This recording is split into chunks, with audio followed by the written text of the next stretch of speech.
Hello, this is Christina Barr. You're watching Black Tea News.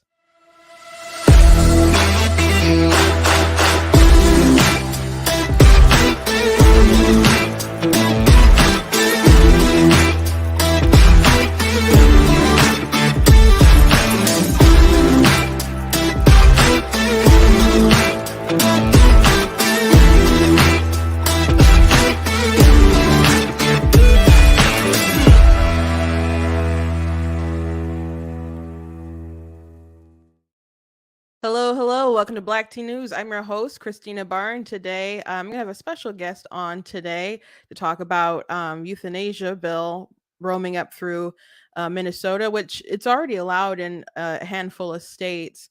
I'm also going to be talking about the crazy New Mexico governor and the overreach on guns, so much so that we have a couple of prominent liberals speaking out against it, and also want to give a shout out to Governor Youngkin, who decided to pardon the dad that caused a ruckus after the school board and the superintendent of Loudoun County decided to just kind of cover up his daughter getting sexually assaulted.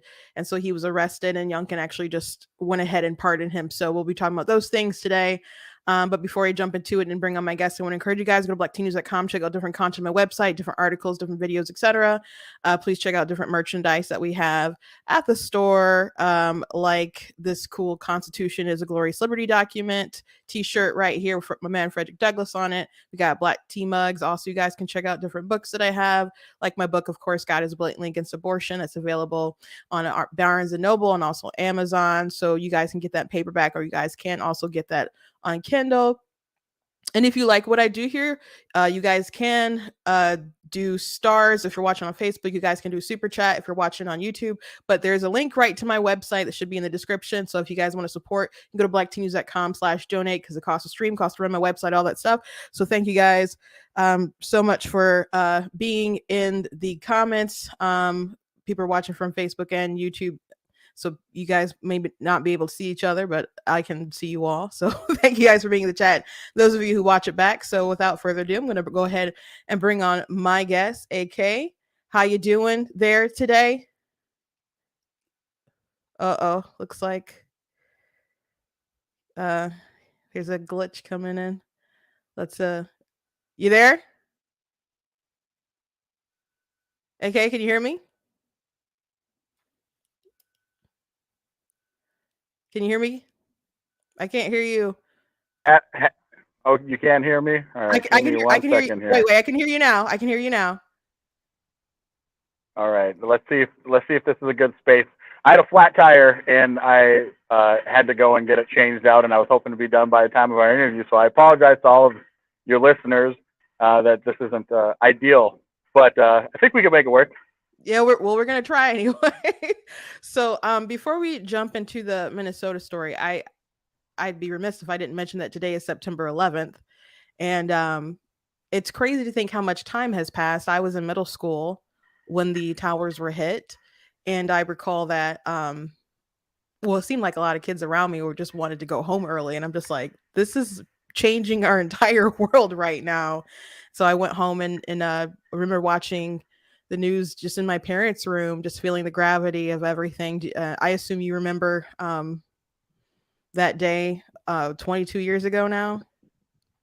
Yeah, so 9/11 was super impactful for me. I was technically in my senior year of high school, and basically, like, I'm from rural North Dakota, so like everybody was like, we're gonna join, and we're gonna fight. So being from a small town in rural North Dakota, I did what most men, young boys about to be men my age did, and we all joined the National Guard. So a bunch of us joined. I ended up never serving. I ended up dropping out of high school, and then I got in a car accident, and I ended up getting a general discharge from the Army for a multitude of reasons. And to this day, I actually kind of regret it. I wish I would have kind of just found a way to stick through it. A lot of stuff was going on in my personal life, but I got a general discharge. But yeah, it's 100% impacted everything. And I remember it very vividly, sitting there and being like, wow, like this is going to change everything. Yeah, so the Biden administration was asked by Peter Doocy, who always comes with the tough questions and the Yeah. shade questions. Sometimes he just throws questions for shade, but he, asked why they weren't, in the US given any kind of special recognition there. And they had an interesting answer, so I want to know your opinion about it. So I'm going to go ahead and play Peter Doocy's audio. Well, our focus the last couple days has been on President Biden here in South Asia. And when I asked a White House official why it is that President Biden was here and missing the 9/11 commemorations at the attack sites, the analogy that I was given is that 22 years after Pearl Harbor, U.S. presidents were not still going to visit Hawaii. Wow. So, yeah, that's a pretty well. What's your thought on it? You said, "Wow." Yeah, I think it's tone deaf. Yes, Pearl Harbor was a much different set of circumstances. Obviously, World War II, right? And the outcome of World War II, us getting dragged into a war that had really nothing to do with us, versus 9/11 was a direct attack on America, right? Before that, there wasn't a war, quote unquote, going on. And so I think it's completely different. It has changed our entire political landscape. It obviously brought forward the Patriot Act. With the Patriot Act has come so many negative consequences that to this day have empowered, I believe, the deep state. So it's kind of silly to try and compare the two. It's just an excuse. I think Biden is tired. I think that he doesn't have the wherewithal.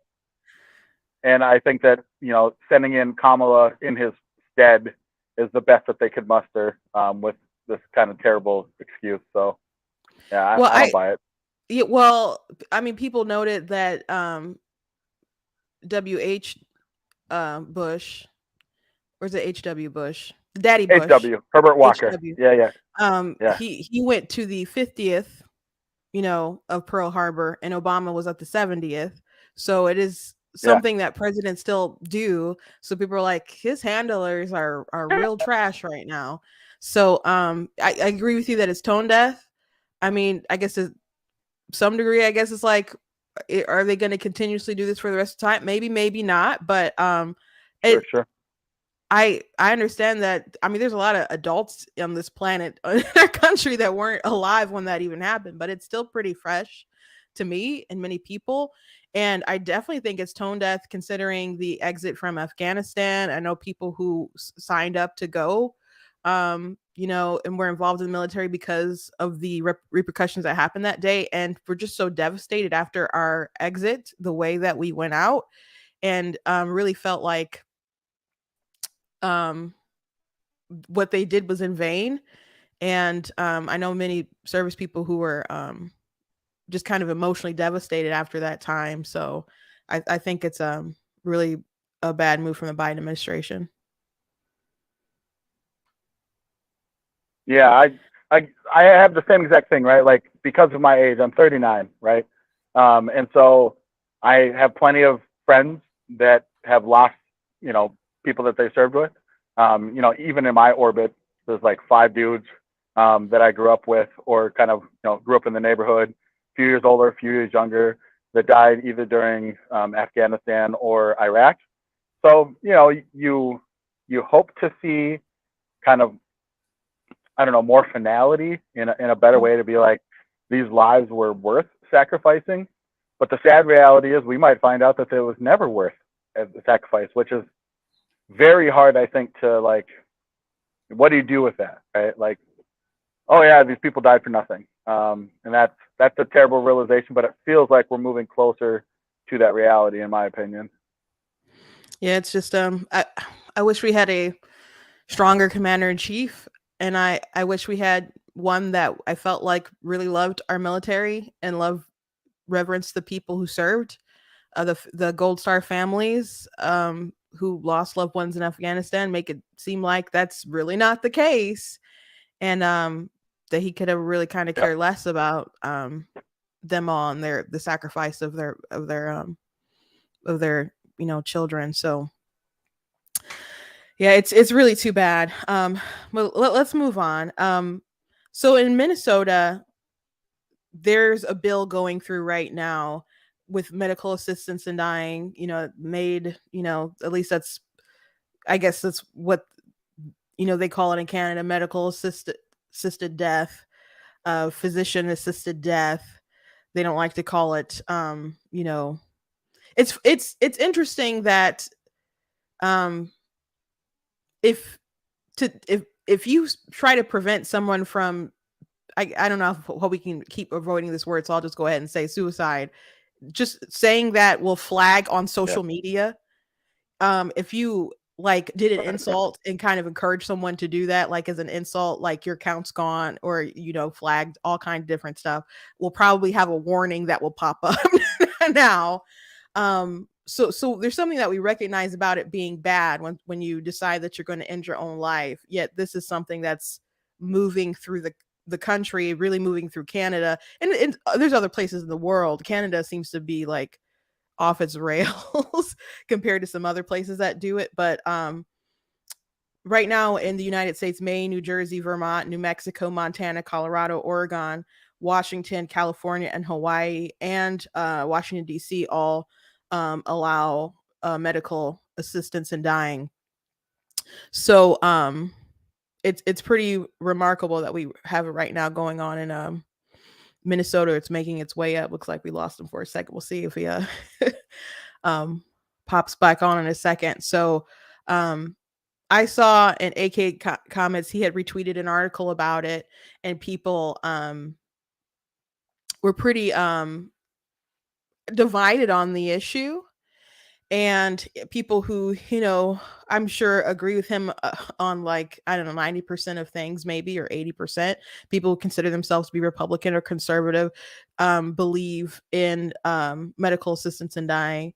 So I was just saying that you had retweeted the article about the medical assistance in dying, and you got some, people who agreed, but I saw a lot of pushback even from people who probably agree with you on a lot of Yeah. other things. So a lot of people pushed back and said, well, you have to have a loved one who's been in this position to really be able to talk about it. And unfortunately, you have had experience in this sort of area. Yeah. I'm going to kind of take a step back to maybe explain better to your listeners. I've been a person that has espoused pro-life values from the time that I was like middle schooler. And the reason why is because, I had a strong Christian background. That was something that was important to me. And the idea was that, God gives us this beautiful thing called life. And to cut that short for what I view as very selfish reasons is kind of a spit in the face of God. God controls our time on this earth. It doesn't mean that you can't use medical preventions, because if you think about it, right, medicine, in my opinion, is a gift from God. And so things that can help make your quality of life better, ease your suffering, are good. But we've kind of went to this point where we say, let's use our medical knowledge to end lives, whether you're talking about the beginning of life with abortion or the end of life with euthanasia. And so my position has been, as a pro-life person, I believe that it is our duty and responsibility as humans to try and make human life less suffering, but not to end life. I think that is beyond our scope. And so the argument that I get from a lot of people, they're with me for like people using euthanasia for like severe depression or other like cognitive or mental health issues. But where I lose a lot of people is when it comes to people that have terminal illnesses. And they say, you just don't understand. But I do understand, because my father was diagnosed with cancer, and I was with him the moment that he took his final breath on this earth. So I was there experiencing what exactly it was like, him going from not eating to losing consciousness to, being in a state of like almost like a which is very common for people of life that have cancer. And so what they give you an option if you're doing at home is they provide you with medicine, morphine typically, to help with the pain. But to ease him, quote unquote, out of life, which is a term that is used very often, I think is homicide, because you're again kind of taking the extra step. My mother had a sudden cardiac arrest. She was in a nursing home before it happened. I had talked to her literally like hours before the sudden cardiac arrest happened, and then using CPR, they got her heart restarted and they brought her back. Well, the hospital kept on telling me that she's not dead. She was dead. And I'm like, she's alive. She just doesn't have consciousness. I went through this entire philosophical and religious discussion with the staff, and I said, can you tell me what is life? Can you tell, like, the point is consciousness to be lost? Like, you reach a threshold where now you're alive and now you're not alive, And so for me, I had this argument, and the position that I had, my mother made me power of attorney, is that we would use all medical life-saving measures. And if it's God's will to let them fail, then it's God's will to let them fail. The conversation that I have will push back is they're like, well, that's selfish. You clinging on to someone. And I say, actually, it's the opposite of selfish. The quote unquote easy thing for me to do is to let my mom ease out of life and move on. Seeing her have to experience that's actually really difficult, but keeping my resolve is how precious life is. And even in those fleeting, because I have an answer, and medical science doesn't have an answer. I can't believe she could hear me talking or squeeze my hand, because she would have these, they call it, I can't remember what the term is, but every once in a while, because they said that her brain was dead, she would tense up. And there's a term for it. And again, I would have these conversations with the doctor. Oh, you're really breaking up right there. Yeah,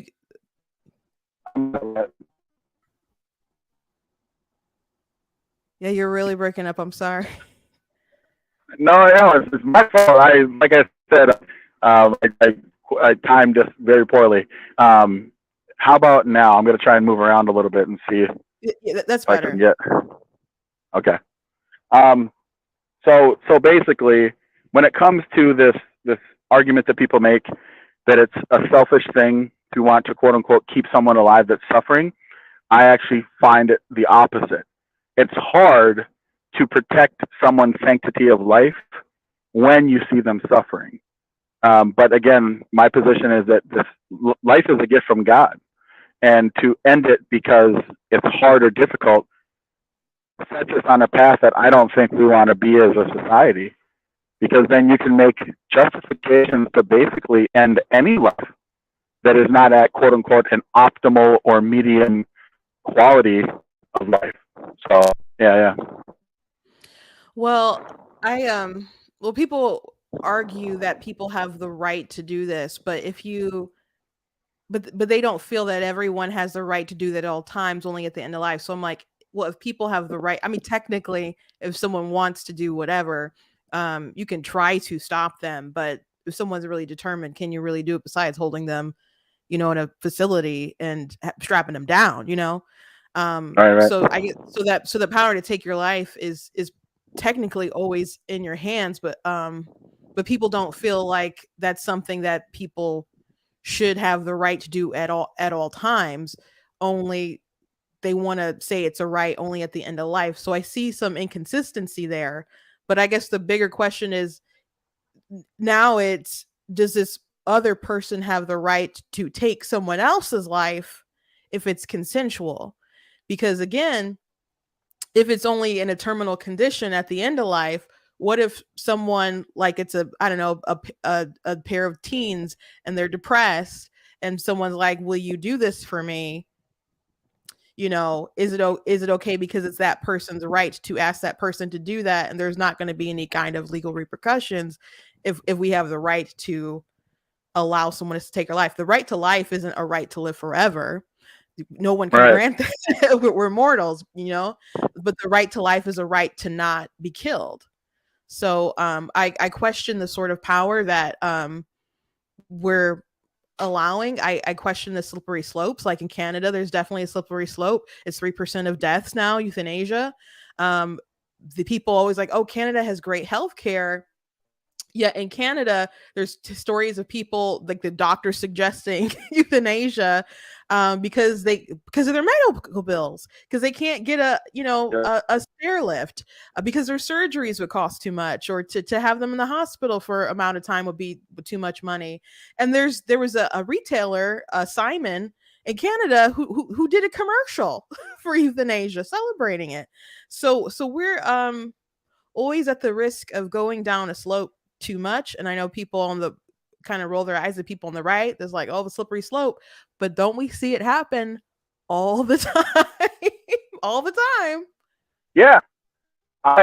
Listen. I understand that there's a logical fallacy that people could, you can characterize catastrophizing, right? I take a piece of information and then I stretch it out to its, I guess, most extreme condition, right? So that's in my mind, that's the cognitive distortion or the fallacy that people are trying to employ when they talk about the slippery slope, right? And I agree that you can get caught up in that in a lot of our topics and subjects, but it's not universal.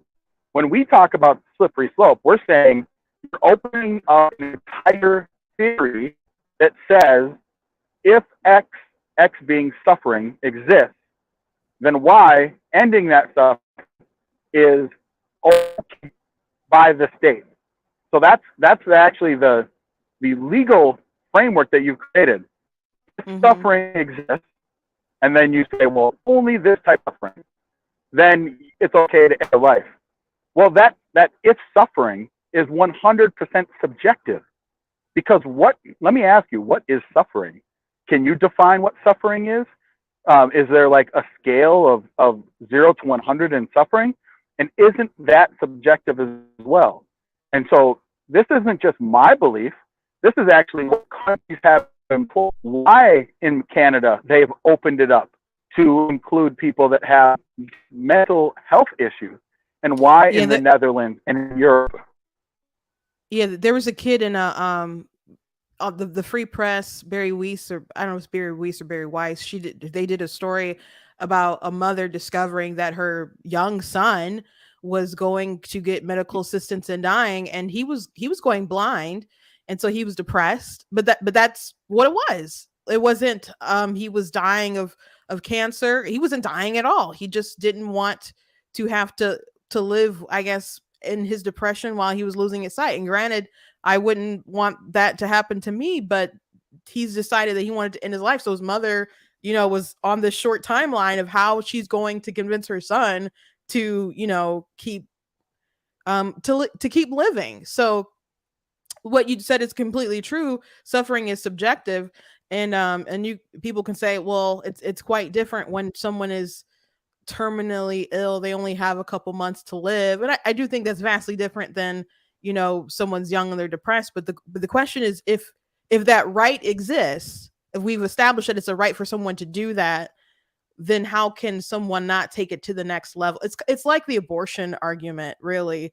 I mean, people argue that for bodily autonomy, if this woman can do this here, that's you keep seeing Democrats push like, well, yes, they should be able to do up to the time of birth, though they don't want to admit that. I think I didn't see the video, but I think someone asked Kamala what week and she wouldn't answer.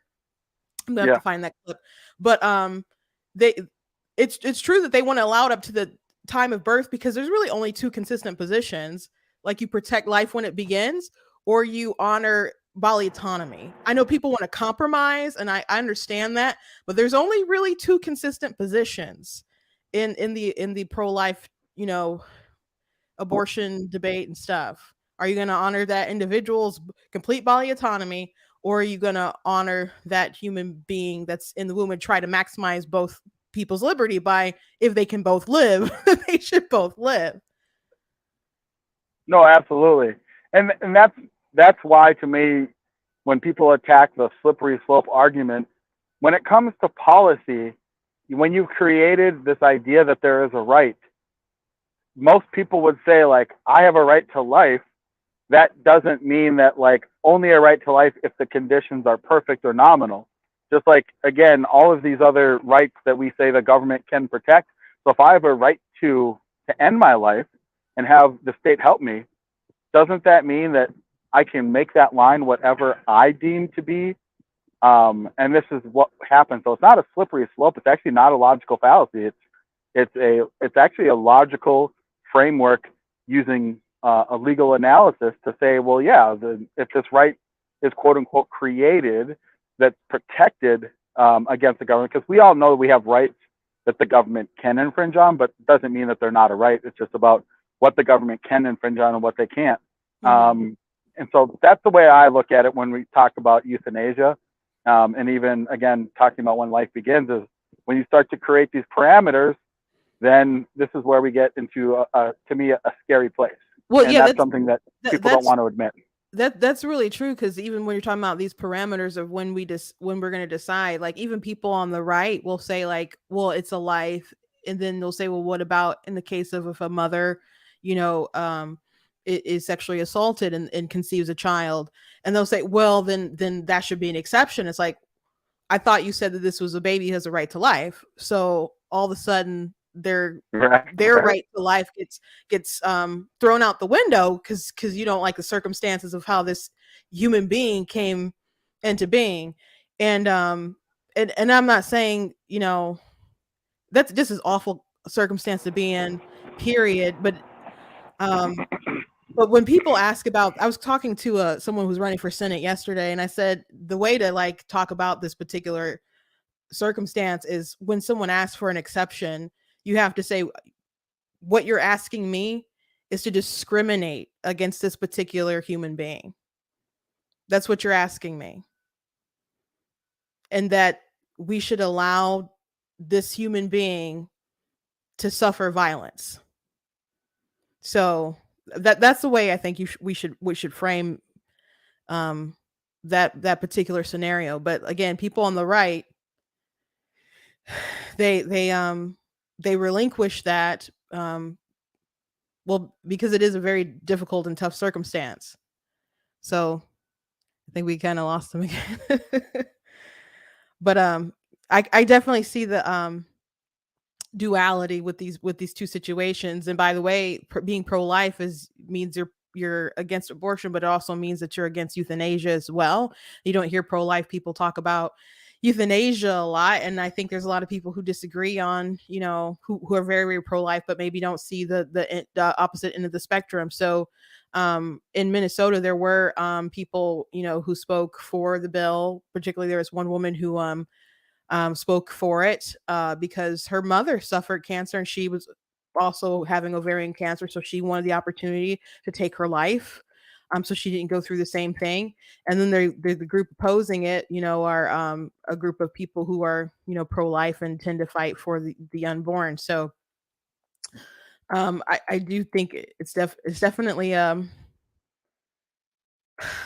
difficult conversation to have, because you can talk about rights, and you can talk about ethics, and you can talk about where the logic will follow, and all that stuff. But at the same time, I think the most compelling like pro-choice arguments are ones where people are just talking anecdotal things, and it pulls at your heartstrings.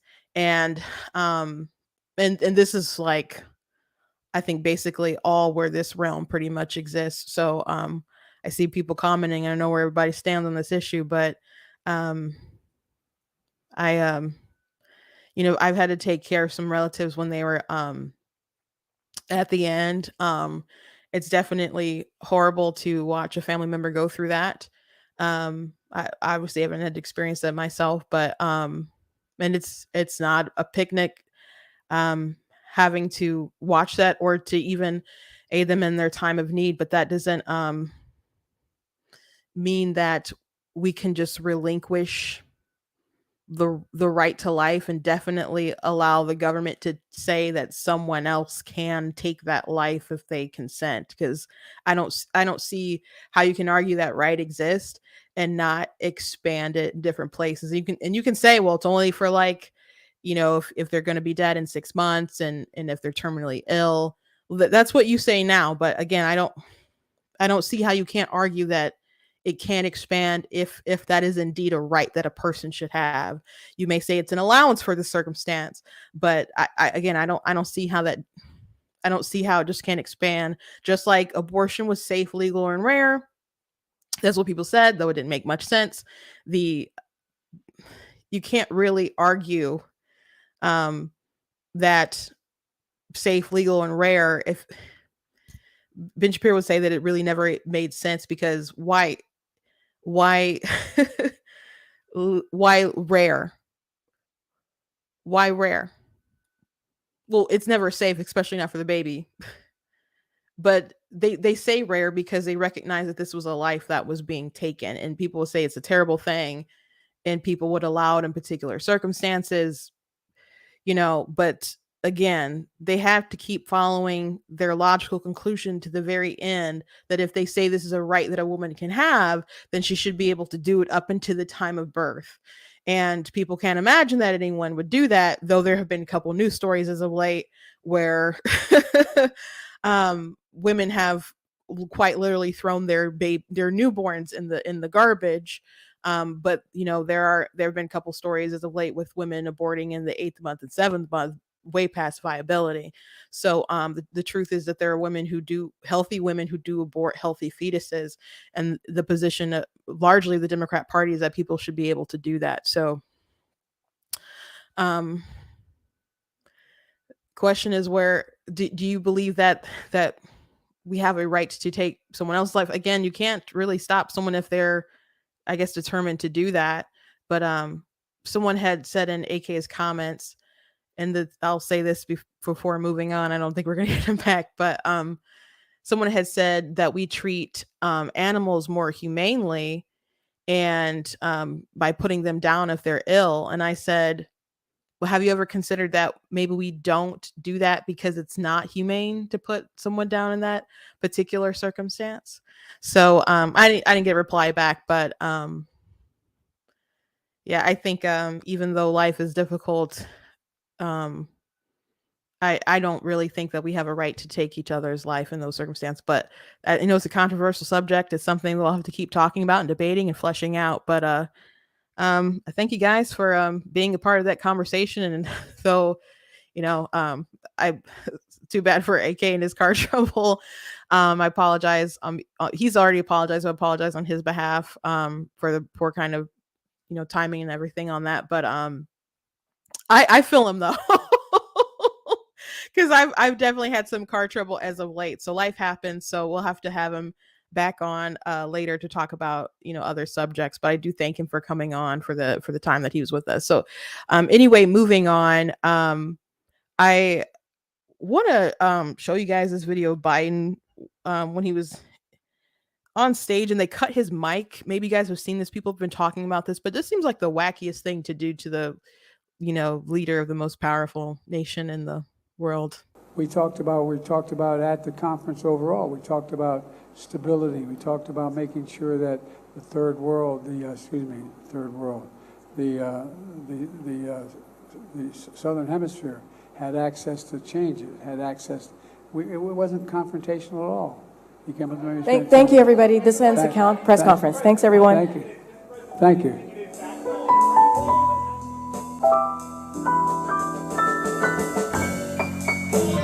Are you putting U.S. strategic interests above human rights here in Vietnam? I've raised it with every person I've met with. Mr. President, are you worried about your son being indicted, Mr. President?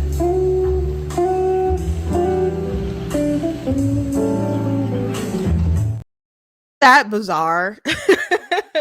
Like it's like someone's speech goes too long at the Tonys or something, or I don't think that kind of music, jazzy slow jam, would be like the other Oscars or something. But that's that's kind of the cue, like cut off the crazy mic. He's gone over the length that we allow. It's clearly he has a lot of handlers, that he is supposed to stay on schedule, that he's supposed to only call on specific people. I mean, he'll have cards with different names and like questions in advance that they're supposed to ask him. So I'm not saying that's all the time, because I'm pretty sure he gets a doozied, every once in a while, we can see. But we're not projecting strength with Biden in the least bit, and I don't think that's good. It's definitely not good. Oh, we got let's try it again. Hey. Hey, oh my Oh, goodness. I'm telling you, some certain days, Murphy's Law, full effect. My phone died, and then my car was done. I'm like, I'm going to get settled, find a good internet connection, and jump back in. okay. Well, have you seen the clip of Biden getting cut off and the music started Yeah. playing? So Yes. I just played that. So I just said we really have a leader who's not projecting strength. His handler, he's obviously being handled by those around him, and it doesn't seem like he knows what he's doing, and someone else is running him. Right. Oh, yeah, for sure. So the funny thing is, he said, like, I don't know if I'm supposed to say that, and I have to look at my orders. Like, there was just so many nuggets that came through. And I'm curious, like, who is telling him, hey, here's who you should talk to? Is it just his chief of staff? Or is there someone else? And I think that's an interesting question to ask. Yeah, well, I don't know about how much about the I got to echo back there. How much of it is like a man behind the curtain or whatever. I don't know. I mean, but obviously he has a lot of people on his staff that are that were in the Obama administration. So sometimes you don't need to be told if everyone's like firing on the same kind of cylinders and they're all vibing together, you don't necessarily need to be told to do X, Y, and Z. Everyone's of the similar kind of philosophy. So those people who were working for Obama, maybe they got people in circle and stuff's getting back to them, but they're all, pushing the same kind of agenda, the same kind of goal. So for any like, oh, Obama's really doing stuff behind the scenes, maybe he is, but when you have the same people in place, he doesn't need to be on the phone call or he joked about an earpiece being in a dummy's ear or something. Before, yeah. He's like, that would be his like ideal thing. He doesn't need to really do that because he has a lot of same people that are working under Biden, so they're all still like moving toward the same agenda. I mean, a lot of like this transgender stuff that we see in the Biden administration, they started that in the Obama administration. So it's just a continuation and an evolution of those really radical positions that are just pushing forward. Yeah, I think you're right. I mean, to the point of like, does it really matter what specific individual is responsible for giving Biden his orders, telling him like, here's who to talk to or whatever? But I think it does matter because, listen, we're supposed to have this thing, we call a country that has these, things called elections. The left always talks about democracy. And I always like to remind people, like, we are a constitutional republic with democratic institutions. And so certain positions, we elect our officials, and then other positions, those elected officials appoint people. But I think that the point is we want those that are elected to be held accountable. So we should probably always try and do that. And if there's people that are making decisions that the American populace that votes for our elected leaders don't know about, that's a problem. And that's always been my position. Like, I understand that there's going to be a bunch of tasks that are done by people that are unelected bureaucrats. Fine. But all those unelected bureaucrats, we should have the ability to know who they are, what they do, and that president or elected congressman or senator or city council member, they can be held accountable for the actions of the people that they appoint. And that's kind of the way that I view it. We have to have a way of holding people accountable. And if you have a bunch of things happening behind the scenes in the dark, you lose all accountability. Mm-hmm. Yeah, I mean, I think some of they told me to say this or whatever. I mean, my there's 6 girls and 1 boy in my family, and so sometimes people have heard us like say stuff to my dad, and someone's like, "Oh my gosh, it's like you got 7 wives." So it could just be by his staff is telling him to it's just hurting him along, so he could just be playing into that a bit. But again, I think they're all working toward the same kind of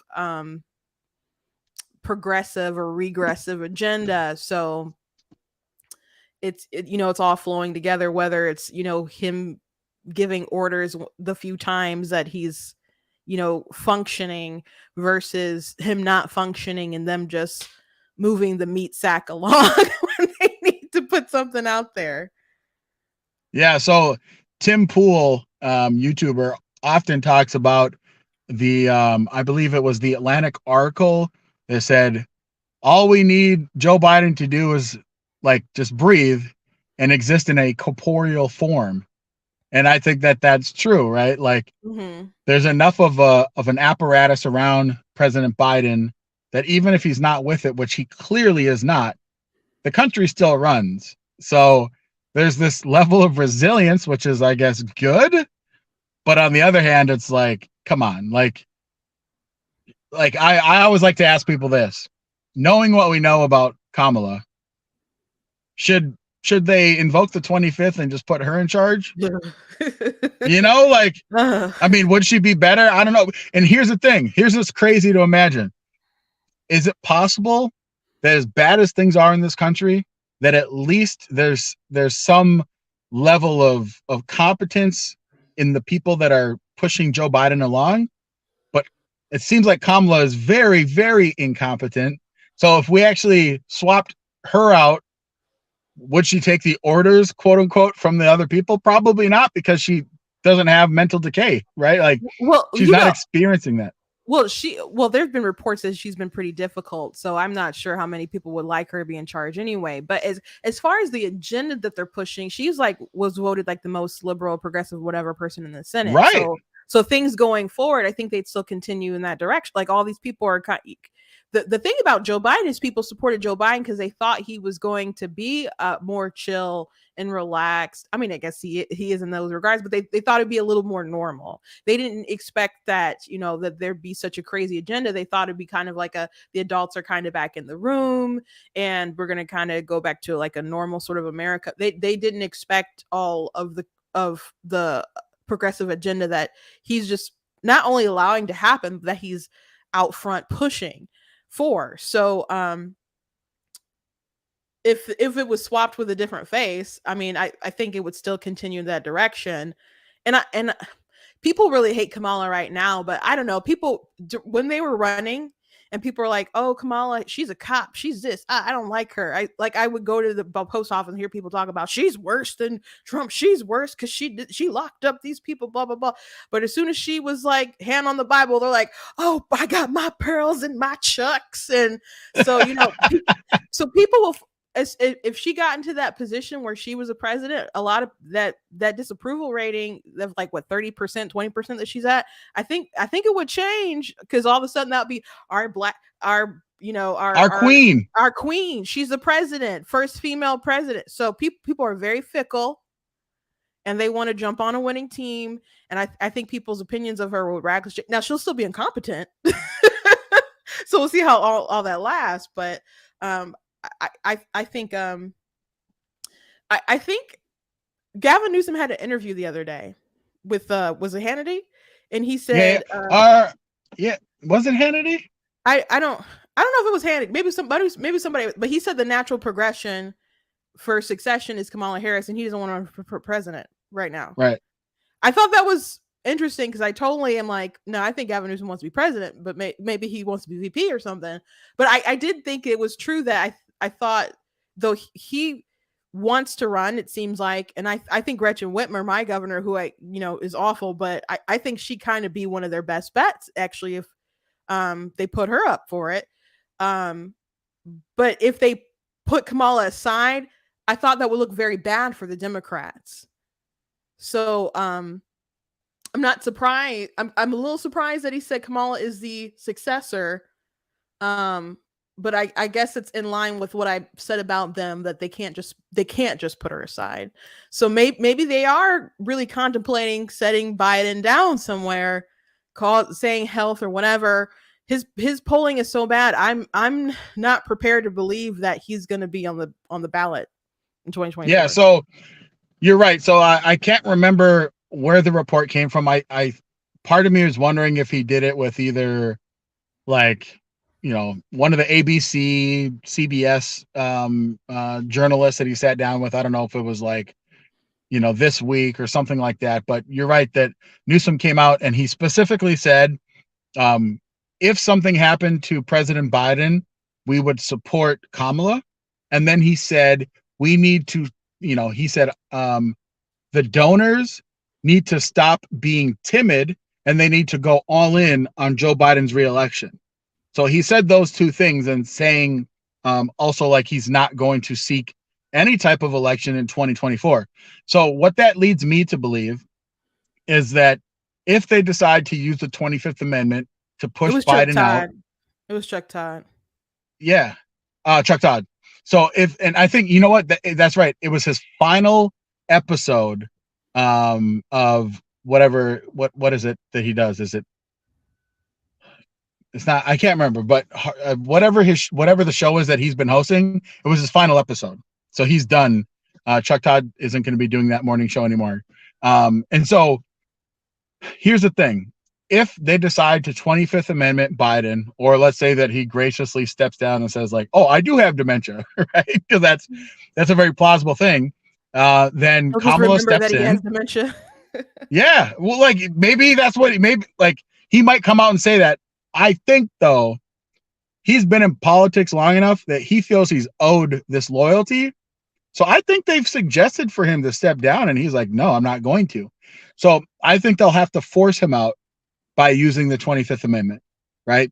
And so if they force him out, I think the game plan right now, as I see it, is all hands on deck for Kamala. And I think that that's what the play is looking like. And then maybe Newsom Gretchen Whitmer as VP. Now people might say that's crazy. You can't have two women. Listen, like for whatever reason, because Whitmer is like attractive-ish, right? Like I've heard people say that she's the hottest female politician out there right now. I don't personally think so, but she's attractive and she's been very hard-nosed, like, challenging these culture war issues. And then she has the sympathy of like, they tried to kill her, even though we have a lot of questions about all the feds involved in that case. But I can see that. I can see Joe gets pushed out.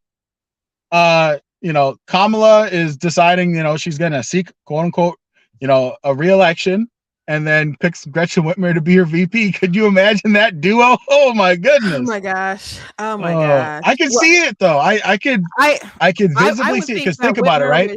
Whitmer would probably, she'd go along with it if that's how it had to be, but she would probably just despise that because she would probably just think that she is too good to be her VP, I would think.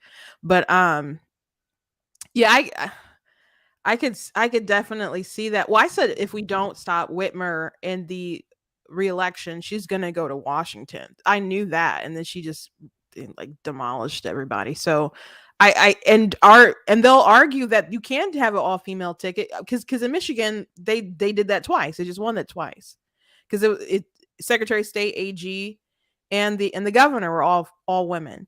So actually when Dana Nessel, our crazy attorney general, was pitching herself because people were saying you can't have an all-female ticket, and she's like, but she's like, okay, but who's more likely to not sexually assault you with their penis? Is it the candidate who doesn't have a penis? I kid you not. That is a campaign video. I gotta go find that. That's hilarious. Not, and they still nominate her, and she's thanks to marijuana, I guess, being on the ballot, she was the attorney general and she got reelected. Yeah, you guys are a mess in Michigan. We're a mess in Minnesota. Okay, we're a hot mess. Michigan feels like an even hotter mess. Well, you guys had Republican control up until the midterm, right? In Minnesota, respectfully, I think we are a classier mess than Minnesota.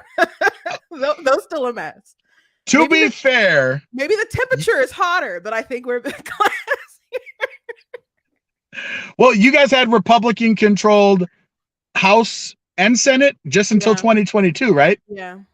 Yeah. See, we haven't had that in Minnesota We had it for like, we had our house. Yeah, actually, we had the House and Senate and not the governor for like 2 years. And then now it's a Democrat trifecta. Do you guys have a trifecta too? It's the Governor, House, and Senate are all Democrat control. It's all Democrat control right now. Yeah, so that's why I'm saying like we're basically twins separated at birth. All right, Well, our political state. It had Omar, but I was gonna be like, oh, but we got okay. We got Rashida. Yeah, you got Rashida, right? Come on, you got another member of the squad. Yeah, and we have like little Somalia. You guys have Hamtramck, so you know. But Hamtramck, they seem to be like definitely more conservative than our large Islamic population in Minneapolis. At least how they vote. Yeah, our AG. Well, I mean, they still vote Dem, but they upset our attorney general a couple months ago because it was Pride Month. They said we're not flying any flag except as a any government flags, flag. right.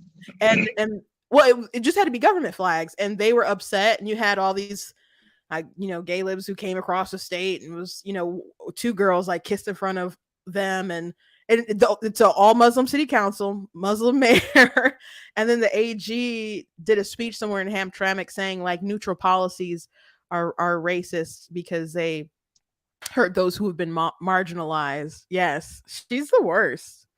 She's the worst. That's what I'm saying. Michigan's a hot mess too. All right, it's not just Minnesota. Well, we have more centralized like particular people. I feel like you got it's broader.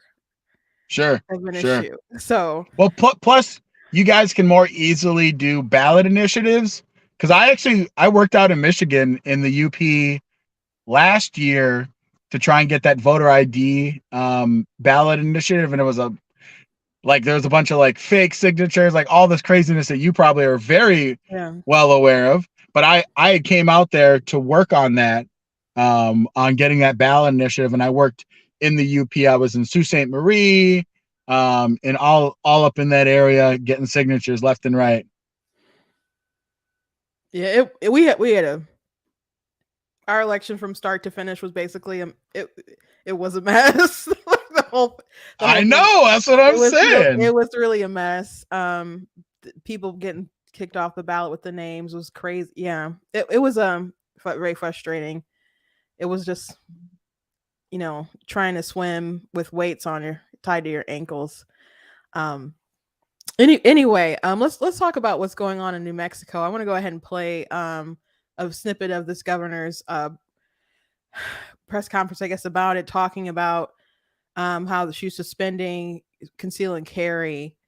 And in Albuquerque, they weren't having it. They did protest, and the authorities are saying we're not going to go along with this. But she had no ground, obviously no grounds to do what she did. But her reasoning is just crazy. So let's go ahead and listen. Yes, all the examples you cited are crimes. Kids shooting at other kids, shooting from cars. So what's the value of the civil order?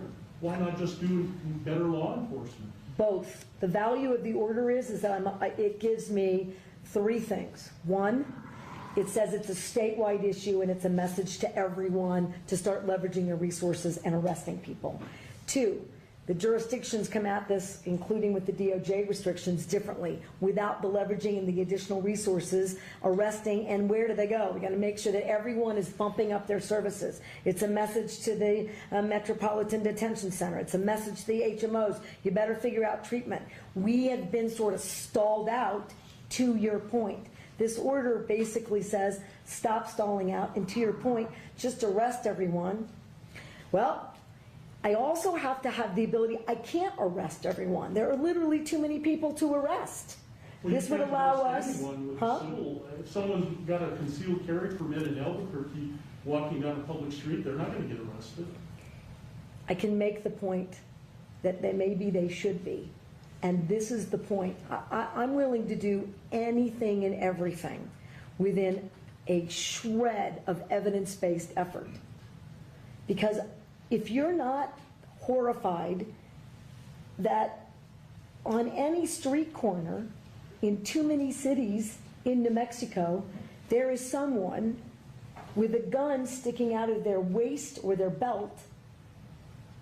And I'll tell you, if you're a young person, you're not allowed to have a handgun. Well, it's a crime already. I got it, but we won't be able to arrest all of them. So imagine, just in a perfect world, if this was upheld, it gives all of these police officers the ability to focus on the real criminals. Last follow-up. Yeah.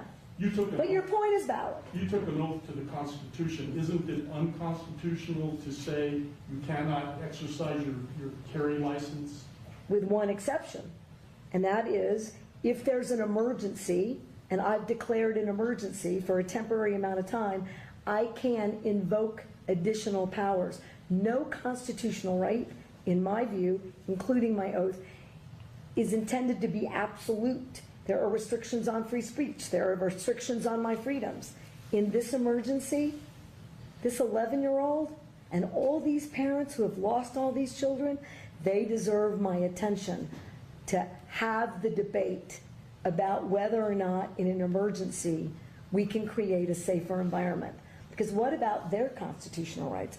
I took an oath to uphold those too.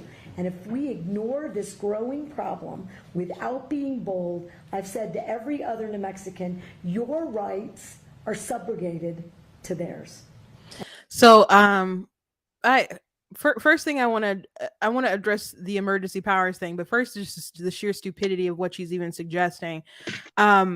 She's saying we can't arrest everybody because there's already people breaking the law, correct? There's people already breaking the law. So they are saying we're going to suspend your concealed carry so we can focus on the real criminal. Well, what happens when citizens who don't do any wrong, who are just not going to comply because what you're saying is unconstitutional, and then they have to be arrested? So you can't arrest everybody. So you just make new laws to arrest more people. Yeah, it's absurd.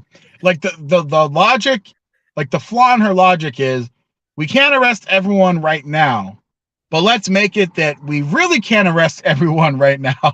It's like, what? It's absurd.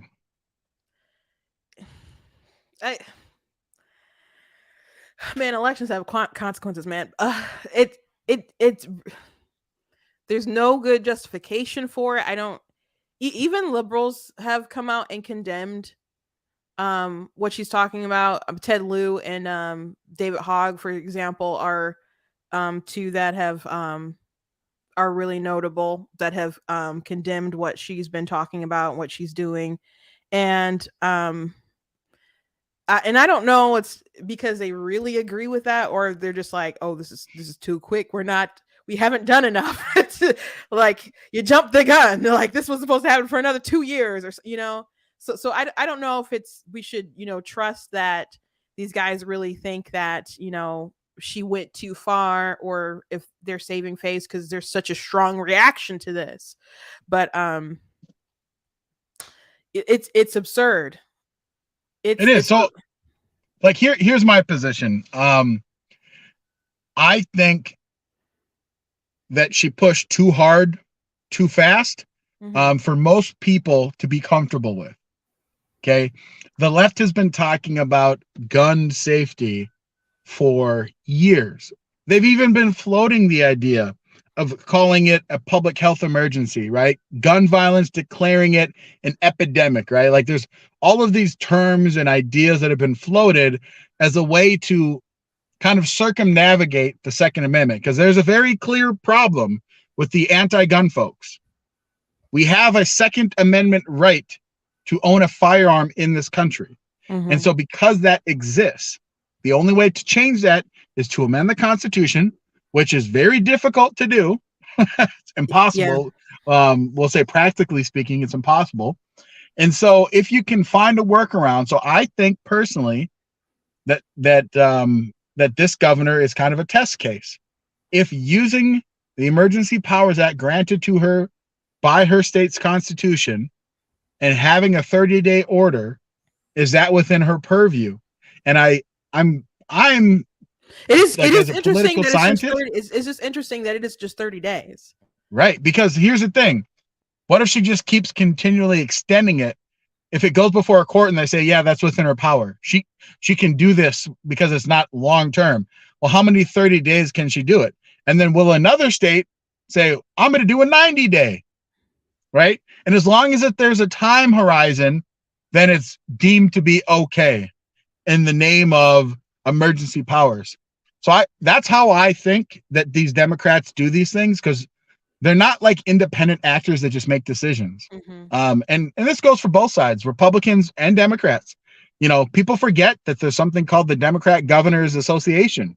Yeah. The DGA meets very regularly with other Democrat governors to kind of game plan and strategize how they're going to roll out legislative initiatives and priorities, right? Like, all of the Democrat governors elect a person to represent the DGA. Every single association does that. Same with Republicans. Republican governors all kind of get together and they say, here's going to be our legislative priorities, and they work very well. So this didn't come out of left field. I think that the pushback, though, that's coming from the David Hoggs and the Ted Lieu's are because they immediately got a visceral reaction from Democrats saying, like, whoa, like, banning concealed carry and open carry, like, that's a bridge too far, because you're basically saying you can have a gun in your house. That's what they're saying. Only in your house you can have a gun. If you're traveling, you can't even have, it doesn't matter. There's nothing that you can do to have your firearm ready and available to defend yourself. And that's a bridge that's way too far, because there's plenty of leftists, like true leftists, like the John Brown Club leftists, that are like, pro Second Amendment, because they understand that if you're all defenseless, the only people that have power is the government. So that's why I look at it. I think that's why there's this pushback. But if they had the political capital to amend the Constitution and get rid of the Second Amendment, or weirdly confined, they would do it like right now. Yeah, especially like at least some of our politicians would be willing to do that. I mean, the thing about so many anti-gun people or gun safety people, they'll say, they'll talk about the Second Amendment and different things that they want to put out there, but a lot of the measures that they try to take don't make sense. They'll say we need this background check to look at this and look at that, and like that already comes up on a background check. What are you talking about? Right.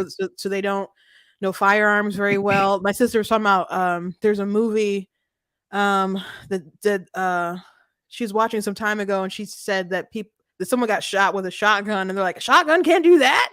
I'm like, y'all just think it's AR-15? Like, no, the shotgun can really mess you up. I think she's in the comments. I don't remember what movie it was, but it was Tombstone. Oh, okay, sure, yeah. Tombstone. They're like, a shotgun can't do that. Like, people just don't. They're not familiar with firearms. Like, Steven Crowder did a video where he was like doing a survey, like, which guns do you think should be banned? And people pointed to like the same kind of gun, but it was black. So they're like, yep, this one should be banned. And he's like, other ones have the same kind of, bullets and everything like that. And they're like, those are fine because they have wood on them. So I guess they perceive those are for killing deer or something, but not this scary one right here. So at their core, I think they so many people just want to solve the problem. And I get that. You have to have you have to trample on people's rights as little as possible. And you have to actually come up with a solution that works. But a lot of people, they don't care about trampling on the rights because they think they have a solution, and what they suggest doesn't even make sense. Like this woman here, what she's saying doesn't make sense. Like, to your point about like people having like, I can't put a percentage on. I'm sure someone's done a poll on it of how many people have actually ever personally fired a firearm. I bet it's less than 30% of the country have actually fired a firearm. Like, even my wife, I tell people this story. We, like, right when the pandemic was first starting, I was like, we're going to go to the gun range. I want to show you how to fire a firearm in case things go sideways. Because I know how to fire a firearm. You know, I've shot, I think the first time I ever shot a gun, I was like 9 years old or 10 years old. And during the pandemic, I started carrying. And so I carry every single day. I carry a Smith & Wesson M&P Shield 1. And so I brought her to the gun range. She never shot a gun. Okay. She was like afraid. Like she almost started crying. Like she had tears in her eyes. And I'm like, baby, what's wrong? And she's like, because we were in an indoor range and there was like people next to us in the stalls next to us, in the lanes next to us. And she's like, what if they turn and start shooting us? I'm like, why would they do that? And she's like, I don't know. Like this is scary. And so like once she kind of went through, I think she probably put like 50 rounds through my pistol. And then she was like, oh, okay, now I feel more comfortable. I'm not as scared. I respect the power. But to go back to what the governor said, she's like, think how scary it is walking around and seeing someone that has a gun. It's like, seeing someone with a gun is not scary. Mm-hmm. It's scary if people that have guns and they have clearly ill intent, or they're like drug dealing, or they're up to no good. Like this. right. Yeah. That's scary. That mentality of what some psychopath might do. But like just seeing a firearm shouldn't be scary. Like, and that's what's so weird is because New Mexico has open carry, and I know Arizona does too. Like I remember when I visited Arizona, a lot of people open carried. Mm-hmm. And I like that because it gets people to be more normalized. So they're not like, oh my gosh, like, because I conceal carry, but sometimes my shirt pulls up and like, you know, sometimes if people see it, you start hearing like people get all weird by it, man. They get freaked out when they see it. Well, I mean, I don't know how many Republican events and stuff you go to, but I go to a lot, and a lot of people are carrying all the time. And like, if something, people are like, what if something happens? And I'm like, if something happens, I know that sucker's going down. We're good to go. Yeah, no, we're good. In my vicinity, like if like I know people that I'd be like, hey, can you come here? Like if something goes down, you know. So I think an armed society is more polite society, and especially if you trust the kind of people like she was depending on people who are citizens to just comply, for even though they're not dangerous, just for her state of mind. It's just like, in a perfect world, they'll just do what I want them to do, and then less people will be carrying these guns, apparently. But people who have ill intent, they're going to break the law regardless. So the people who are going to be respectful and exercise their Second Amendment rights aren't the ones you have to worry about. So it's just nuts. But the second thing to point out is the emergency power situation, which we touched on, you know, pretty much already. But during COVID, people really stretched emergency power as much as possible. People said, what happens when they use, you know, if you can suspend people's liberties when there's an emergency, they will just create more emergencies. And I was saying this, other people were saying this, and people are like, oh, that's so crazy. Why would you, you know, do that? And I was listening to Ben Shapiro talk about this a little bit earlier.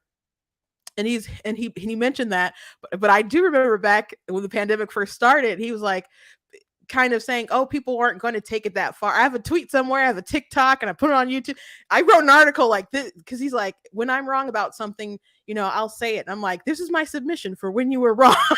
It's an entire article on my website, because I don't think he ever apologized for that. And I'm like, you were wrong, bro. They obviously decided to take that too far into the pandemic, and now people are just repeating this. I have an emergency power. So what happens when like there's an emergency power for climate change? Joe Biden said that climate change is more dangerous than like the threat of a nuclear war. Yeah, he did just say that yesterday. In Hanoi, he said that literally. Yeah. So if that's where we're at, like if you believe that, if you genuinely believe that, you know, China and these other countries aren't doing right as far as their emissions, and you believe the whole world's about to T3, you know, Armageddon, wouldn't you be justified to like get your buddies and, who are good with their emissions, like we got to invade China because they're not doing it. Like that's the sort of craziness your justification goes to if you want to prevent the world from a nuclear holocaust because it got a little bit warmer. So that's just it's a really crazy thing. But when you're the president, I don't think you should just throw out statements that are that insane with such gravity to them. So what happens when they do it with climate change or racism? Because our governor declared an emergency for racism during the pandemic. She did, because there was a disproportionate amount of Black people dying from COVID. And I'm like, oh, so y'all saying the nurses are racist? I thought they were heroes, so now they're racist? Okay. But I'm like, it's funny they do that for that, and I kept mentioning to people, but they don't do that for abortion. Black babies, that's more than 50% of our abortions. We're 14% of the population, but that's not an emergency. So yeah, it's so interesting though, right? Like, to your exact point, if you're going to start going down this path where you need to declare emergency, or as Biden, has been pushed by the left to declare that, climate change is a crisis, that we're having a climate crisis, and people like joke around and say like, oh, it's just a wordplay. No, if you publicly declare as an executive of a city, state, or an entire country that there is now a crisis or an emergency, that grants you additional powers. Because listen, we all understand that if there truly is something insane that happens, the executive branch might need a little bit of more leeway to present like mass casualties. So I think a reasonable person can say yes. And like you have a hurricane, a tornado, volcanic eruption, that makes sense. But when we saw the pandemic coming and we were like, what's the death rate on this thing for the majority of population? And you're like, yes, the elderly are, having a higher mortality rate, but it's not like it's like a 50% or even a 20% mortality rate. So that's why people said, okay, maybe at the beginning, the first few emergency orders to like kind of reorganize resources. But then when you kept on re-extending, after the information came out, it's like, nope, this is just a power play. This is just, you want to be able to pass through your legislative initiatives so you can secure power for re-election. And that's what this turned into. And that's precisely what the New Mexico governor is doing. By declaring this public emergency, she's able to then move her legislative initiative. Because let's be very clear, she said it in her speech. She goes, I just need to send a message. Because they were asking, like, what's this actually going to do? You don't have enough officers to arrest all the people that are going to violate this. So what's the point? And it's going to be declared unconstitutional. Well, at least I'm sending a message. Oh, okay. Thank you for saying the quiet part out loud, that you know that it's going to do nothing other than you get to plant your flag in the ground and say, I stood up, and I declared a, public emergency because of gun violence, even though I have no practical way to solve this, because the only practical way, let's be very candid, is you actually have to have a large police presence, like a kind of tier 1 that cracks down and runs through, and people aren't prepared for that. Like if you actually go after organized criminal units and you do kind of like how Giuliani did in New York City in the 90s, there's going to be a lot of people in prison, a lot of people in jail. And then people are going to say, well, that's racist, right? It's disproportionate, all this mass different stuff. Incarceration, yeah. Exactly. But that actually will solve the problem. Secondly, you have to start working on the cultural value stuff, right? Like stop incentivizing single parentum and stuff like that. But there's no quick solution. And the solutions that exist that can quickly crack down are going to result in mass incarceration, because you have to take the people that are willing to violate the rights of others, you have to take them off the board, at least for a short amount of time, until you can kind of figure out what to do with them. And this is where our country is. I knew from the moment that the pandemic had this kind of like co-opting with Black Lives Matter, I'm like, this is what's going to happen. Crime is going to start to get out of control. And the only way to stop it is we're going to have like a mass push to arrest people. And that's actually what the feds are doing in Minnesota. The Fed stepped in. We have our attorney, our federal prosecutor for our district he came out and he goes, anyone that carjacks violently is going to be charged with a federal crime, even if they're juveniles, because like the local DA, very far left progressive, said like, I'm not going to prosecute juveniles because it's not their fault. You know, they're just victims of like adults telling them what to do. And there was actually a murder case where like there was two boys, like 15 and 16, that committed a murder. And they said, well, the dad of one of the boys drove them to this location, and told them to go and kill this other guy. And they did that, but they're the ones that pulled the trigger. And this district attorney is like, I'm not going to prosecute because it does no one no good. Like, it's just going to put these young boys into a criminal system, and then they're going to come out hardened criminals, to the point that even our Democrat attorney general had to pull the case from her and said, you can't do, these boys literally pulled the trigger. Like, they weren't like just accomplices. Like, they literally are the trigger people, and you're going to let them go. And the family was outraged. My point is that the feds had to step in, and, you know, we've had, I think, like 60 RICO arrests to try and get rid of a bunch of the street gangs that are running stuff in Minnesota. And that's happening across the country because that's the only way to stop it. The moment that you let things get lax, all of these organized criminal units, in my opinion, gained a lot of power, and now they're flexing it. And the only way to stop that is mass arrests. And it sucks because I get that some of these people are in situations like the younger ones, but you have to set an example, man. Like, you have to crack down. And that's the only way to stop it, because you let it get to this point. If they would have never done this defund the police garbage in the first place, we wouldn't be at this point, because we were actually trending very, very downwards, and we had been trending downwards. And then all of a sudden the defund the police and everything shot up, and it's not going to change unless you crack down. It's amazing how once they're like, you have to stay indoors, you can't even go protest about needing your job and needing to go to work and feeding your family. That's crazy. You're killing your grandma. And all of a sudden it flipped with BLM. Like, no, it's too important. Go outside and protest. Everyone should have been like, oh gosh, this is political. but people still continued to push. Like, I think, I want to say it was Good Trouble was on a live with someone some time ago.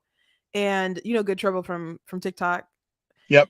And he was just kind of ragging on somebody like, are you vaccinated? Did you get the vax? Did you get the, I'm like, why are you still teasing people as if they made a terrible decision? Like, obviously we're alive, bro.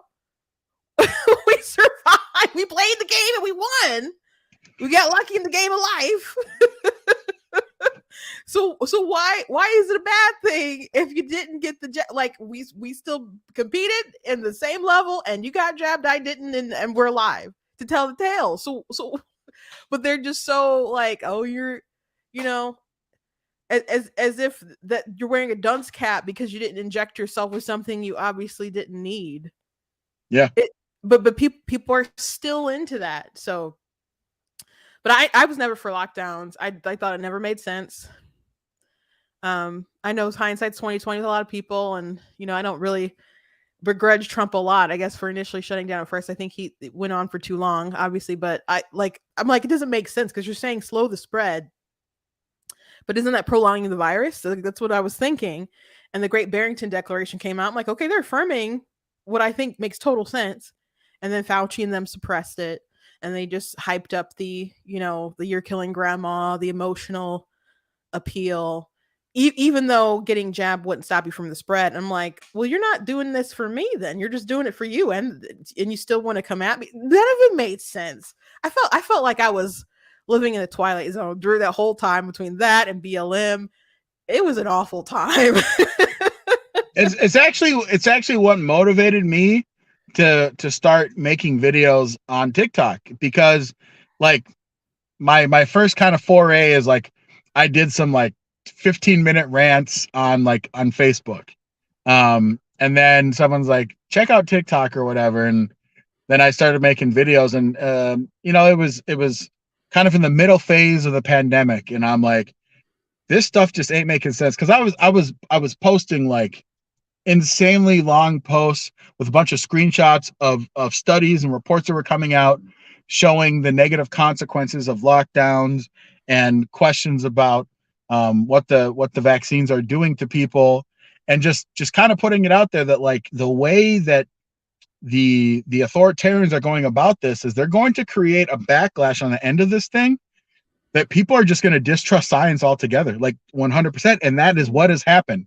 Like I've had conversations like, so full disclosure, when I first heard about the mRNA vaccines, I've always been interested in basically medical advancements. And so when I first read about the mRNA, I'm like, that's cool. Like, I think it's cool that you can find a way to reprogram the way that our body actually responds to stuff at a genetic level. I think that's cool. And so when it first came out, me and my wife were talking, and we both got the mRNA vaccine. Both of us did.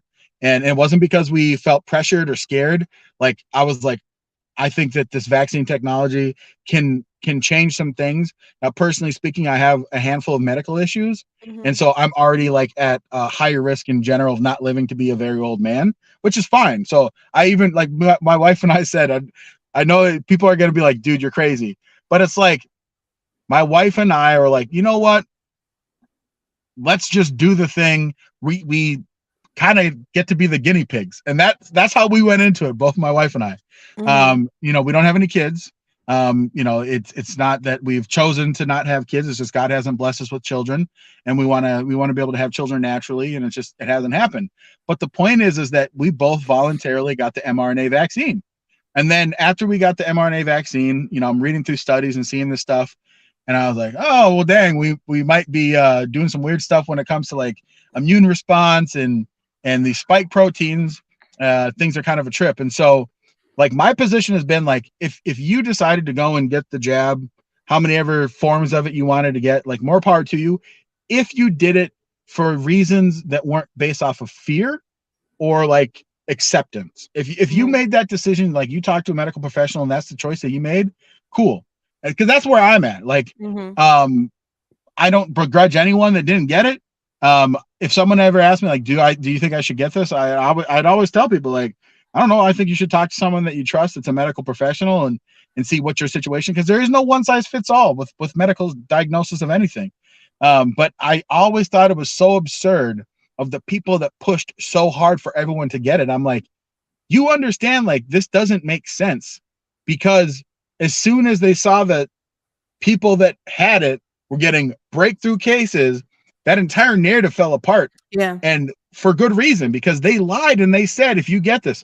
Now, I personally, I was like, that's not true. That's not the way that this is going to work.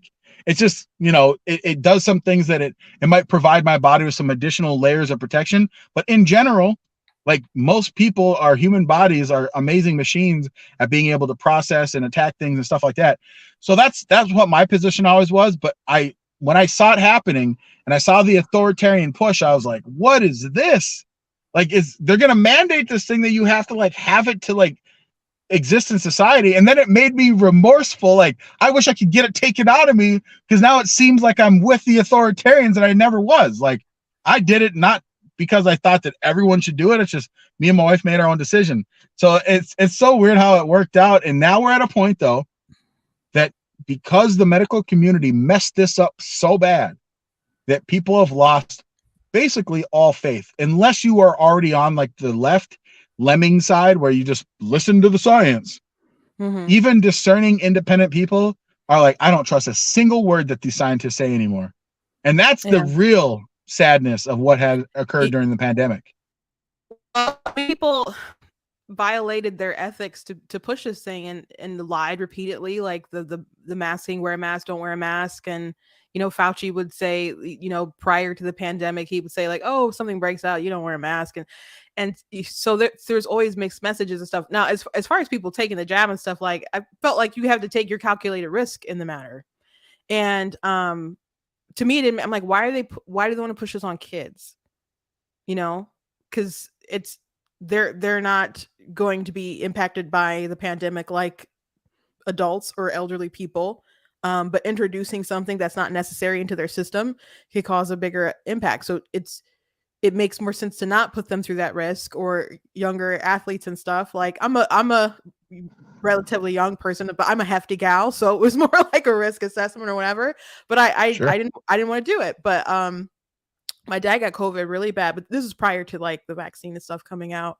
So he was in the hospital for more than a month. By the time he got out, his, like, muscles had atrophied to learn to walk again and stuff. So it was a really difficult time. But yeah, I didn't trust the manipulation.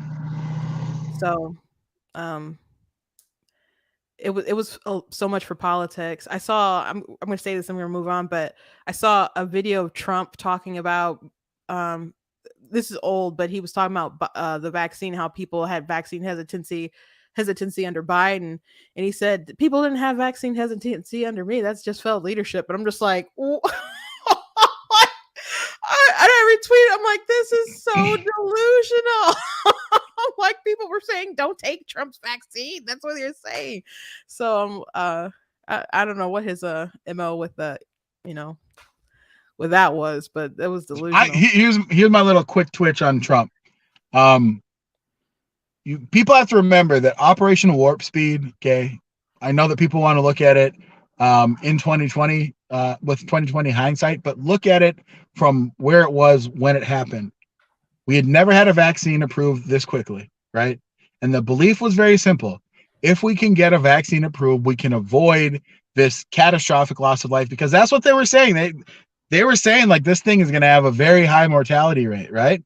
Mm-hmm. And so because Trump was able to like break all world records of getting this vaccine approved and out there, he views it as like a badge. Like, look how awesome I was. I was able to break all of these records. And because he did that, Trump's pride, Trump is one of the most prideful human beings that's probably ever existed. And it's one of the reasons that I actually, I like him. But when he gets it in his mind that like, this is my accomplishment, nobody can take that away from him. Even if everyone's like, no, bro, like this was wrong in retrospect of how you did this because it got pushed through and then forced on other people. And I know that Trump was never trying to force it on other people. Mm-hmm. He said that from the very beginning. He's like, make your own decision, do what you want to do. But because it was approved, all the authoritarians were like, well, now that it's approved, if you don't take it, you're putting other people at risk. And so I think that this is where the nuance lies, is that Trump should be praised for being able to get this done so quickly and showing like how efficient like an actual true business leader or executive can get things done. Like that was amazing to cut through all that red tape. The downside and the cautionary tale is if you give a bunch of authoritarians. I think we could know where he was going, but he just I don't know if his phone died or if his internet cut out. But yeah, if you give them too much power, they'll just take it too far, obviously. And no, hindsight is 2020. I have a lot of understanding for some of the things that the decisions that Trump made during that time. But at the same, I guess the thing that bothers me the most, like, he'd be like criticizing Georgia for opening while he's tweeting "Liberate Michigan." So there was some inconsistency there, and because he didn't want to get ragged on by the media, and it's incredible pressure that he was under, and but he made some wrong choices, but I get it. Phone died, internet. No, I got a phone call and I was trying to like swipe off of it. So you just rejected it. Oh, that's okay. I get it. Okay. No, I understand. Like, I guess I think I finished your point, but about the basically he gave leeway to too many authoritarians to take advantage of the situation. But the last thing I just wanted to note before I let you go, because we are like going an hour and a half, but is Youngkin did something I thought was very good, Governor Youngkin. So I just wanted to give credit to him before we call it a day. I want to ask you about one of these parents who's made headlines because a lot of people will remember this case, this showdown in Loudoun County, which is outside D.C. here. He had a daughter who'd been sexually assaulted. He went to a school board. He was demanding information, trying to get answers. It got pretty heated at one point, and he actually got arrested. His name is Scott Smith. He expressed frustration this summer when he found out he was going to have to face trial this fall on a remaining charge. He said, "I have yet to hear from our governor, Glenn Youngkin." Is your administration in contact with him about his case? We are in contact with him. And in fact, I spoke with Mr. Smith on Friday, and I had the privilege of telling Mr. Smith that I would pardon him. And we did that on Friday. We righted a wrong. He should have never been prosecuted here. This was a dad standing up for his daughter. And just to remind everyone, his daughter had been sexually assaulted in the bathroom of a school, and no one was doing anything about it. And in fact, it took the election of a new governor, me, and my directive to our Attorney General, Jason Miyares, to investigate this, to uncover the fact that the superintendent had in fact covered it up. And he was immediately terminated when the final report from the grand jury was issued. Mr. Smith did what any father would do, what any parent would do, was stand up for their child. And even worse, what then happened was the perpetrator was moved to another school and sexually assaulted another young woman. This was a gross miscarriage of justice, and I was so pleased to speak with him on Friday and be able to issue a full pardon for him. So I'm so glad to hear that. And that particular story in Loudoun County, when it blew up, I don't know how much of an impact you could measure that it had an effect on the governor's race, but I would imagine that it was a big one because Youngkin did get in, and I'm glad he's not going to be punished for standing up for his child, because that kind of stuff is rage inducing. Like with Youngkin doing that, I think that's the thing that a lot of American people have been like. People have had a problem that Donald Trump didn't issue some pardons, for the J6 stuff before he left office. And I get the argument that, like, well, he didn't know exactly who was who or whatever. But to see Youngkin put that pardon out there for someone that clearly was, like, it was injustice. That's what happened to that father. And so to see that, I think at rallies, I know Youngkin, for a lot of people, seems like he's just not a guy that could ever be, president. But I think that the guy, he knows how to navigate some pretty, some pretty, I would say, shaky waters. And I also love his lieutenant governor. I think that Sears. Oh my gosh, Winsome Sears awesome. is amazing. I saw articles like, could she be the first female president? And I'm like, I can see that. I can see Winsome Sears being first president. Like, she's awesome. No, they're definitely a good team, and I think a lot of Republicans right now, we really want to see someone who's willing to punch someone in the face. I think, like, figuratively. So I don't know how well he would do, like, in a primary. He's obviously, he said many, that he's not. Yeah, not this election. I'm saying in the future. But as far as, like, could he pull Democrats? Could he pull independents to win the general election? Yeah, I think he could definitely. But I so appreciate, like, we started at the top of the hour talking about the Patriot Act in the National School Board Association, which, granted, it wasn't the whole school. I think it was like the president and somebody else who issued a letter, sent it to the White House, they sent it to the Justice Department, but they had coordination with the White House. And one of the examples asking for why they need the Patriot Act to be, like, imposed or used on these parents and stuff was the news story about this dad. He was, like, in the footnotes. I'm like, they're using this story of this father who was upset about his child being assaulted, and there were people protesting that day about, bathroom policies or whatever. He was there for his child. And then the superintendent is like, well, we're not aware of anyone who's been sexually assaulted in a bathroom, which was a lie. I'd go ape myself, I think. So, and people plastered his photo everywhere with him on the ground and his belly hanging out, trying to embarrass him or whatever, I guess. But I my heart goes out to that dad. I just, I think about my dad, and he would have popped out Wolverine claws.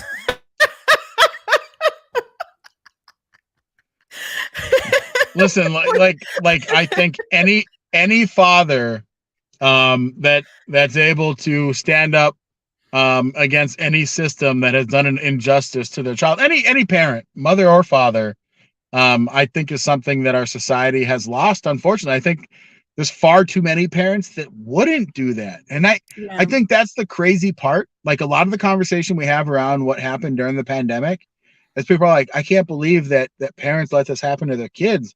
And I'm like, it's kind of shocking, but this is kind of what we've made socially and culturally acceptable, is that, like, if the government does it, I guess you just let it happen. And so when you see a parent stand up, it's like, yeah, like that's what America's supposed to be about. Like the most important person in the government, like in any society, is the individual. Okay, that's number one. Number two is the family, right? Like those are the two most core principles of a functioning society that we that believe in freedom and liberty, that like those are the things that have to be protected, individual and the family. And so whenever you see that someone's doing the best to try and protect their family against, especially against the government, allowing craziness to happen in a public school, or, you know, it doesn't even matter if it's public, but the government allowing an injustice to happen, you got to give some mad respect. So shout out to Glenn Youngkin. George Alexopoulos, he wrote a comic book. It's like an adult fairy tale, but it's like, oh no, it's Creepy Uncle Joe. I don't know if you've seen it, but yeah. So he's an artist who did like the You Ain't Black, and it's Joe Biden. He reaches over and he sucks the black out of a girl. Have you seen that? Yeah. Okay, so my youngest sister, he's one of her favorite artists. Actually, we got him to do a commission piece for her, but it was really great. But she got his book when it came out. Well, I guess it was that election year. And the premise of the book is just that these parents are sacrificing their children basically to Joe Biden, these government sort of cultish authorities for to be comfortable. Right. And so that's essentially what it's about. And so it feels deeper than that, but it's just basically what it was. And like they take their children to this monster who would like eat them and stuff. So, you know, it was very fairy tale-ish, but you got the gist of everything, because that's where we were politically, whether it's subjects like abortion or people sacrificing their kids, their childhood, their education. You know, so many kids who couldn't there's these girls that their mother passed away in 2020 from cancer, and they couldn't go to school, and I, you know, call them on the phone and stuff, we'd video chat and stuff, and they, you know, they're taking everything, you know, as well as they can, and I'm just like, they can't even be with their friends, they can't even have something normal because we've stolen that from them, and they'd be fine like virtually fine if they just went to school. And they're trying to mask up, they are masking kids in some parts of the country again. So we've done a lot of damage, but you know, people are resilient, so hopefully we'll recover from all this and not get worse. But yeah, listen, I'm a very optimistic white pill type of dude. I think some people confuse optimism with being naive. And I think that, yes, optimistic people can be naive. But I understand how terrible, harsh, cruel the world really is.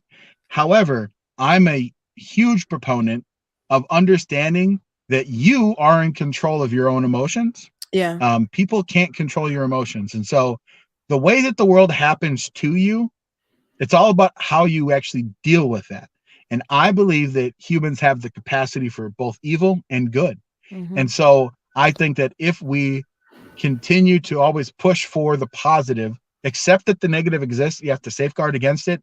But I'm optimistic about the future. I think that a lot of people were awakened. Is it as many as I wish it was? It's not.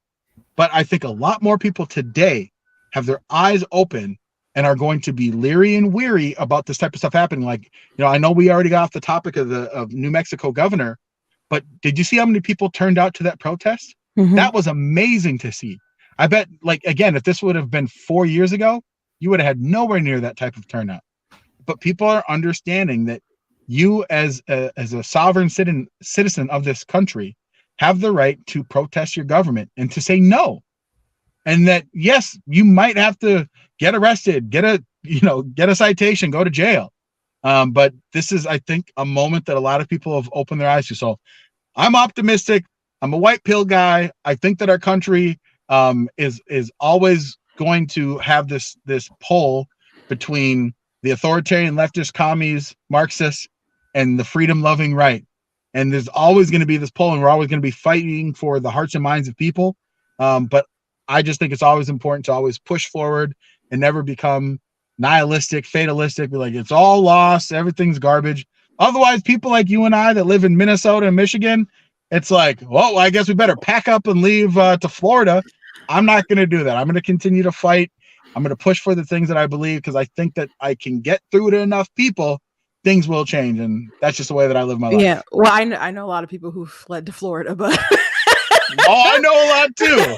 I know a lot too. We can't all go there. Well, I think I'd probably be more down about things, but I'm a Christian and I believe that, I think I believe in the hearts and minds can have revival, and I really think that's the greatest, fastest, best way that we can have the most kind of cultural, social, political change that'll put us in a better direction. But that's what I got to pray for. That's what I got to, evangelize for and preach about and stuff. So I got the politics, but I got, the God stuff was far more important. But anyway, thank you so much for coming on and being with us, and hope my audience enjoyed the conversations, and I enjoyed the conversations. Sorry that for the internet.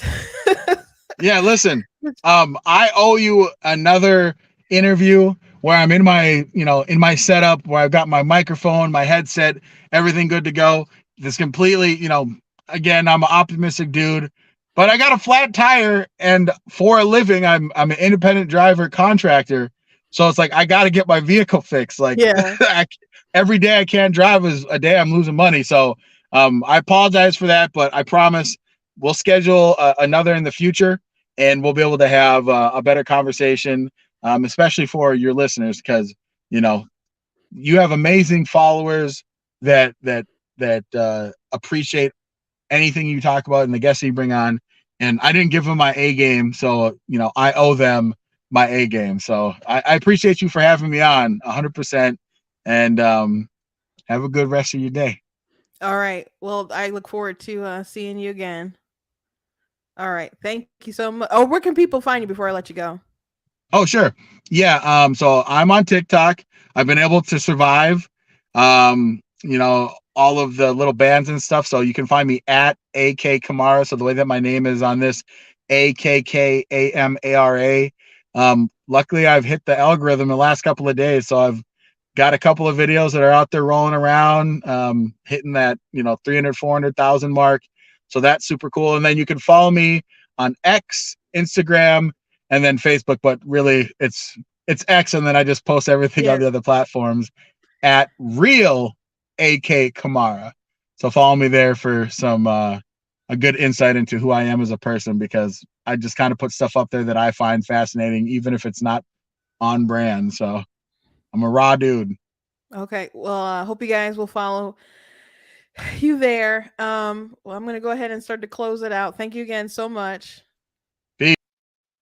Again, thank you guys for joining me today. Please go to blacktnews.com, check out different content on my website, different articles, different videos, etc. Please check out different merchandise that we have at the store that does, help to support, cover our overhead, etc. So, you guys can check out, the Black Tea Mug. We got different teas that you guys can check out. We talked about the pandemic and stuff. This book isn't about the pandemic, but it is, I did write it. I was inspired because people were flipping out. So it's like how to overcome a spirit of fear. So this is a nonfiction faith book that I wrote.